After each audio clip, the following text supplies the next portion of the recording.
آج نور الہدیٰ ملیحہ کو لینے آنے والے تھے۔ وہ 2 راتوں سے سو نہیں سکی تھی۔ صبح فجر کی نماز پڑھ کر سوئی، 10 بجے اٹھی۔ وہ ناشتہ کر کے کمرے میں آتے ہی اپنا بیگ پیک کرنے لگی۔ وہ ساتھ ساتھ کچھ گنگناتی جا رہی تھی۔ سمیرہ اسے بلانے آئی تو دروازے میں ہی رک کر اسے دیکھنے لگی۔ ملیحہ کو اس کی موجودگی کا احساس ہی نہیں ہوا تو اسے خود ہی کھلے دروازے پر دستک دے کر اسے متوجہ کر لیا۔ ملیحہ نے چونک کر دروازے کی طرف دیکھا اور اسے دیکھ کر مسکرائی۔ وہاں کیوں کھڑی ہو؟ اندر آ جاؤ۔ سمیرہ کمرے میں آ کر بیڈ پر بیٹھ گئی۔ کیا بات ہے؟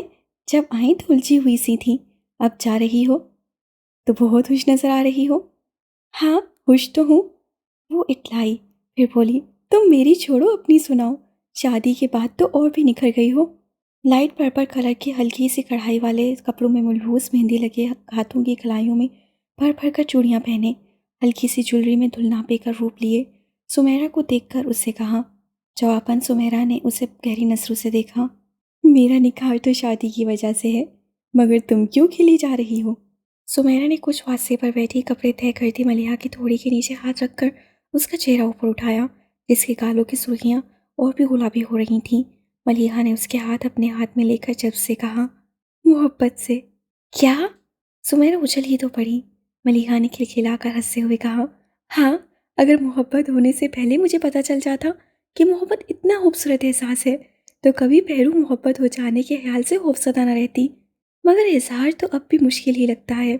مگر محبت ہوئی کس سے ہے؟ کیا نور الہدیٰ سے؟ پوچھنے کے ساتھ ہی اس سے اندازہ بھی لگایا۔ اس کے غلط اندازے پر وہ سست ہو کر بولی، ان سے محبت ہوئے تو زمانے بیت گئے، اب تو یہ بھی یاد نہیں کہ کب ہوئی تھی۔ مگر واجدان کا نام نہ لے سکی تو چپ ہو کر یوں ہی بیڈ شیٹ کی اندیکھی شکنیں دور کرنے لگی۔ سمیرہ نے اس کے لہجے کو سمجھا نہیں، اس کے لفظوں کو اپنے اندازے کی تصدیق سمجھ کر چھیڑنے کے سے انداز میں بولی، لگتا ہے انہیں بھی تم سے محبت ہے، کل ولیمہ ہوا اور آج لینے آ پہنچے، ایک دن مزید تمہارے بغیر رہ نہیں سکے۔ ہاتھی بھائی آ گئے ہیں؟ نور الہدیٰ کے آنے کا سن کر اس سے پھر اور کسی طرف دھیان ہی نہیں دیا اور سب کچھ چھوڑ چھاڑ کر نیچے بھاگی چلی آئی۔ اسے آتا دیکھ کر منیر حسن کی کسی بات کا جواب دیتے نور الہدیٰ نہ صرف چپ ہو گئے بلکہ بے دھیانی میں ہی کھڑے بھی ہو گئے۔ ملیحہ اسی تیزی سے ان کی طرف بڑھی۔ اس کی رفتار دیکھ کر نور الہدیٰ کے ساتھ ہی صوفے پر بیٹھے آفاق کو اچھا ہوا کہ وہ سیدھی ان کے گلے لگ جائے گی۔ نور الہدیٰ بھی اس کی تیزی پہ بھکلا گئے تھے، پر ان سے 2 قدم کے فاصلے پر ملیحہ نے اچانک ہی بریک لگا لیے۔ اپنی غیر ارادی حرکت پر وہ شرمندہ ہو گئی تھی، اس لیے کچھ بول بھی نہیں پائی اور نور الہدیٰ نے اس کے بولنے کا انتظار بھی نہیں کیا۔ انہوں نے اس کے سر پر ہاتھ رکھا اور پوچھا، کیسی ہو؟ ٹھیک ہوں، آپ کیسے ہیں؟ اور بابا جان کا کیا حال ہے؟ میں ٹھیک ہوں اور بابا جان کا حال بھی بہتر ہے۔ پھر اسے کھڑے دیکھ کر کہنے لگے، بیٹھ جاؤ، اور وہ فوراً بیٹھ گئی۔ نور الہدیٰ بھی واپس اپنی جگہ بیٹھتے بولے، جی ماموں جان، آپ کیا کہہ رہے تھے؟ اور ان کی بات چیت کا سلسلہ جہاں سے منقطع ہوا تھا وہیں سے جڑ گیا۔ دوپہر کے کھانے کے بعد وہ اپنا بیگ لینے کمرے میں آئی تو ایک دم سے واجدان کا خیال آ گیا۔ اتنے دنوں سے وہ یہیں تھا، پر آج صبح سے نظر ہی نہیں آیا تھا۔ وہ بیگ لیے نیچے آ گئی۔ نور الہدیٰ سب سے رخصت لے کر اس کا بیگ اٹھائے آفاق کے ساتھ گیٹ سے نکل گئے۔ سب سے ملتی وہ سمیرہ تک آئی۔ سمیرہ پل بھر کو اس کے گلے لگ کر بولی، اللہ حافظ۔ ارے یہ کیا طریقہ ہے؟ ملیحہ اجنبے سے بولی تو اس سے کہا، طریقہ تو بالکل صحیح ہے، لیکن تمہیں اعتراض کیا ہے؟ ویسے تو میں جب بھی آتی تھی تم جاتے وقت کیسے روکتی تھی؟ تھوڑی دیر ٹھہر جاؤ، اچھا شام کو چلی جانا، اور آج کتنے آرام سے مجھے بھیج رہی ہوں، ایک بار بھی نہیں روکا، کیونکہ میں جانتی ہوں آج میرے روکنے سے تم نہیں رکو گی۔ اس کے ناروٹے پن کے جواب میں سمیرہ شوخی سے بولی، پر وہ سادگی سے کہنے لگی، ٹھیک کہہ رہی ہو، مجھے آئے بہت دن ہو گئے، اب اور نہیں رک سکتی۔ پھر اللہ حافظ کہہ کر گیٹ کی طرف جانے لگی۔ اسی وقت واجدان اندر آیا تھا۔ اسے ملیحہ کو دیکھا، پھر پیچھے کھڑے سب لوگوں کو۔ آپ جا رہی ہیں؟ پہلی بار وہ سب کی موجودگی میں اس سے براہ راست مخاطب ہوا تھا۔ ہاں، اس سے کہا۔ ملیحہ اب آپ بھی جاؤ، نور الہدیٰ انتظار کر رہا ہے۔ آفاق نے گیٹ سے اندر منہ کر کے کہا تو کچھ کہے بغیر وہ باہر نکل گئی۔ میری خاطر جھوٹ بولتے بولتے مجھ سے بھی جھوٹ بولنا سیکھ گئے ہیں۔ کار کی خاموشی میں ملیحہ کی ہفی بھری آواز سنائی دی تھی۔ وہ اس کی طرف مڑے اور کوئی وضاحت مانگے بغیر بولے، آئی ایم سوری۔ ملیحہ نے ان پر ایک خفا سے نگاہ ڈالی اور منہ پھیر لیا۔ اس کی خاموشی کو محسوس کر کے وہ پھر بولے، ملیحہ میں معافی مانگ رہا ہوں نا۔ معافی مانگنے کی نوبت ہی کیوں آئی؟